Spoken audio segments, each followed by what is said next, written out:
안녕하세요, MD 내공입니다. MD 스팽입니다. 오늘은 한평생 가죽을 관리해 오신 MD 스핑님과 함께 가죽 관리하는 법에 대해서 안내드리고 실습도 직접 해보도록 하겠습니다. 오늘 딱 테이블 보니까 시작하기도 전에 재밌는 일이 벌어질 것 같아요. 네, 선생님. 카페 회원님께서 저를 이제 가죽크스라고도 부르시더라고요. 그래가지고 오늘은 카페에 종종 있는 질문인 헤드폰에 있는 가죽 관리는 어떻게 하는 게 좋나요? 라는 질문이 있었는데요. 그래서 오늘 유튜브를 한번 준비해봤습니다. 헤드폰이 여기 준비되어 있는데요. 보통 이어패드나 헤드밴드 이런 쪽에 이제 가죽이 좀 쓰이고 있어요. 흔히 이어패드는 뭐 크게 세 종류 정도로 분류가 되는데요. 재료가 가죽으로 된 제품이 있고요. 벨벳 소재로 된 제품, 그리고 메쉬 소재로 된 제품이 있습니다. ODG 같은 경우에는 보통 가죽이 많이 쓰이고 있고요. 제나이저 헤드폰 같은 경우에는 벨벳 소재, 그리고 게이밍 헤드셋 같은 경우에는 뭐 열이 좀 나다 보니까 통풍이 잘 되는 메쉬 소재를 사용하고 있습니다. 이 가죽이라는 것은 부드럽고 전반적으로 탄력이 있잖아요. 네, 안 그런 가죽도 있을 수 있지만 전반적으로는 그런데 가죽은 관리를 해줘야 돼요. 그렇죠. 사람 피부도 관리를 해줘야 하는 것처럼 가죽도 오래 쓰려면 사람이 세수를 하고 로션, 스킨도 바르고 로션도 바르고 뭐 세럼, 에센스도 바르잖아요. 그것과 마찬가지로 이 가죽으로 된 제품들도 그런 유수분을 공급해 줄 필요가 있어요. 보통 땀, 바람, 그리고 햇빛에 노출될 경우에 이런 피부 같은 경우에는 좀 메마르고 푸석푸석해질 수도 있는데 이런 거를 좀 커버해 주기 위해서는 가죽 관리제를 발라주는 게 좋습니다. 일단 저는 가죽 이어패드가 사용된 헤드폰을 준비해 봤고요. 내공님은 가죽 제품을 그냥 한번 준비해 봤어요. 가죽 케이스, 이펙트 오디오의 가죽 케이스, 고급 모델이 들어가는 가죽 케이스입니다. 그리고 가죽 시계도 준비해 봤습니다. 저는데. 편집해 주세요. 그리고 가죽 에센스가 있는데요. 뭐 캐럿이라고 불리는 브랜드 제품인데 가죽 공방에도 이 제품 많이 팔고 있고요. 레더 발삼이라고 뭐 부르는데요. 뭐 가죽 에센스죠. 그리고 맨손으로 해도 되긴 되는데 기름이 좀 묻는 게 싫으신 분들은 비닐 장갑을 끼시는 게 좋고요.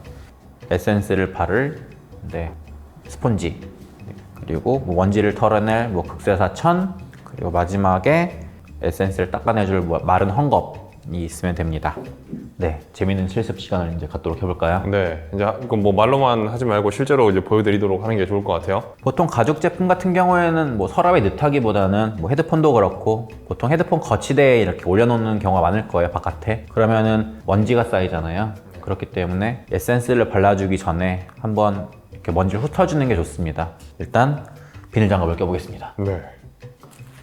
근데 이게 절대로 물로 닦으면 안 되는 거죠. 물티슈 같은 걸로. 얼룩이 남을 수 있기 때문에 뭐 물티슈는 사실 뭐 순수한 물이 들어있다기보다 또 이렇게 좀 알코올이나 비누 성분이 약간 들어있을 수 있거든요.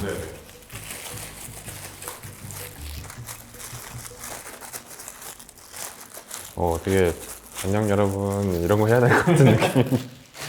이제 극세사천으로 네. 제품을 들어주시고요. 네. 네, 여기에 붙은 먼지를 구석구석 이렇게 한 번씩 훑어줍니다.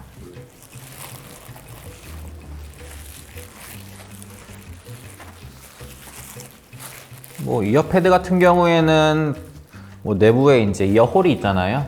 그렇기 때문에 이 안쪽도 한번 이렇게 훑어주는 게 좋고요.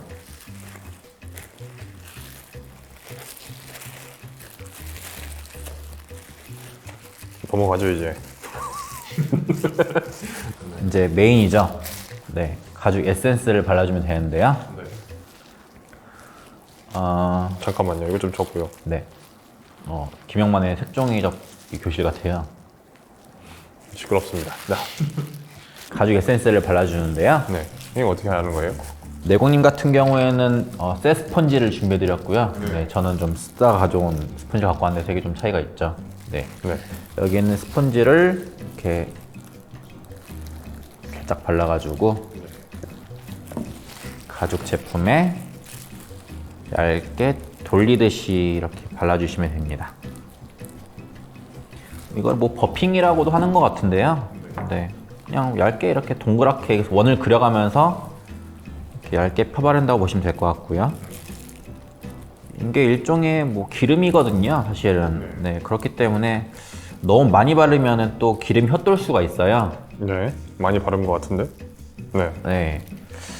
너무 헛돌면은 흡수가 안 된다는 의미니까 적당히 소량씩 얇게 펴바르면서 자주 발라주는 게 좋습니다.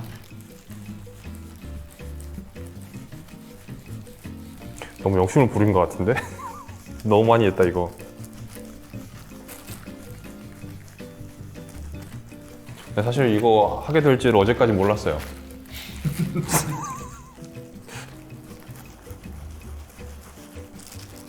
뭔가 되게 색이 톤이 진해지면서 좀 진중해졌죠? 네, 더 에이징 되는 것 같은 느낌인데요.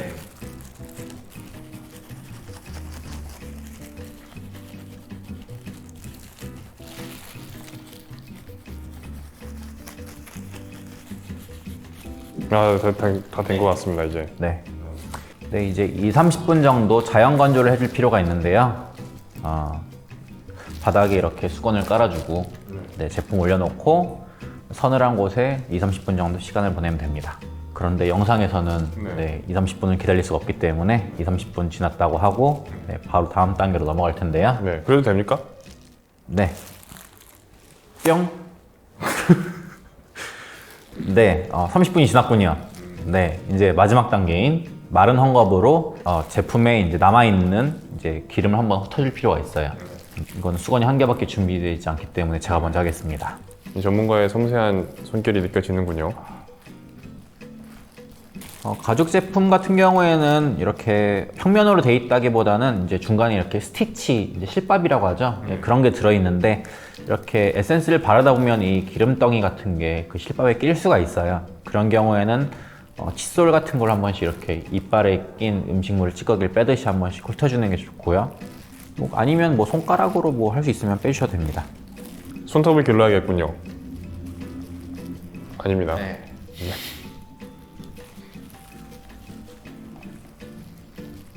되게 민망하네요. 이어 패드를 바르는데 이게 어쩔 수 없이 옆에 이어 패드가 아닌 부분에도 기름이 묻을 수 있어요. 근데 유해한 에센스가 아니기 때문에 같이 닦으실 때 같이 닦아주시면 됩니다. 이제 내공이 한번 닦아주시고요. 네.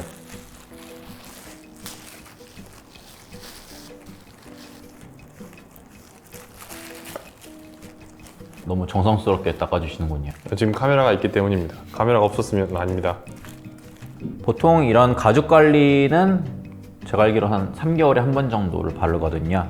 그렇기 때문에 1년에 한 4번 정도 이런 식으로 과정을 밟아주시는 게 좋고요. 이어 패드가 죽을 수도 있기 때문에 자주 착용하시는 분은 1년, 그리고 그거보다 좀 덜 사용하시는 분들은 2년에 한 번씩 이어 패드를 새 걸로 바꿔주시는 게 좋을 것 같아요. 네.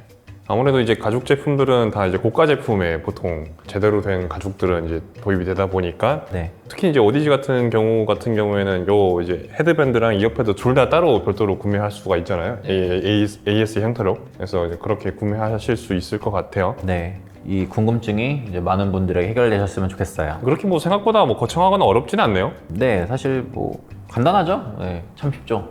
네. 참 쉽죠? 네. 가죽 관리에 대한 영상은 이걸로 마치도록 하겠습니다. 네, 긴 시간 동안 시청해주셔서 감사합니다. 감사합니다.